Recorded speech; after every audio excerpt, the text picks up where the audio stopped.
Hello বন্ধুরা, শুভ সন্ধ্যা। তো কালকে খানিকটা শেয়ার করেছিলাম, আজকে পুরোটাই শেয়ার করলাম। এই যে ব্রাহ্মণে গোপীনাথকে আরতি করছে। এই প্রায় মন্দির খুলে গেছে। এই যে সবাই পুজো দেওয়ার জন্য গোপীনাথের কাছে যাচ্ছে। অনেকক্ষণের অপেক্ষার পর তারপরে মন্দির খুললো। অনেক রাতে গঙ্গা স্নান করে এসে লাইনে দাঁড়িয়ে শেষমেশ গোপীনাথের দরজা খুলেছে। যে হাজব্যান্ড, ভাই সবাই আছি আমরা।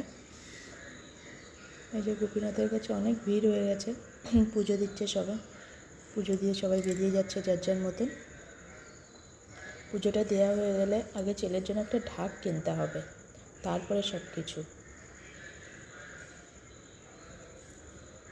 এই যে ধূপকাঠি মোমবাতি জ্বালানো হয়ে গেছে, একসাথে ছবি তুলেছি, সেটা শেয়ার করলাম। ভাই, আমি, হাজব্যান্ড, সবার পুজো কমপ্লিট। এবার আমরা একসাথে ছবি তুললাম। ছবি তুলে এবার ছেলের জন্য ঢাক কিনে একটু ঘুরে সোজা বাড়ির দিকে রওনা হবো। সারা রাত জেগে গোপীনাথের কাছে বসে লাইনে দাঁড়িয়ে শেষমেশ গোপীনাথের দর্শন করে পুজো দিয়ে তারপরে আমরা বাড়ির দিকে রওনা দেব। তোমরা দেখতে থাকো বন্ধুরা।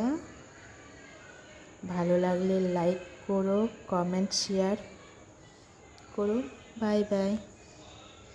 এই যে গোপীনাথের কত সুন্দর কাঠের, এগুলো কিন্তু মাটির নয়, এগুলো কাঠের তৈরি করে বিক্রি করছে। এই যে কত সুন্দর দোকান সাজিয়েছে, দেখতে দারুণ লাগছে। তোমরা দেখতে থাকো বন্ধুরা। Bye bye.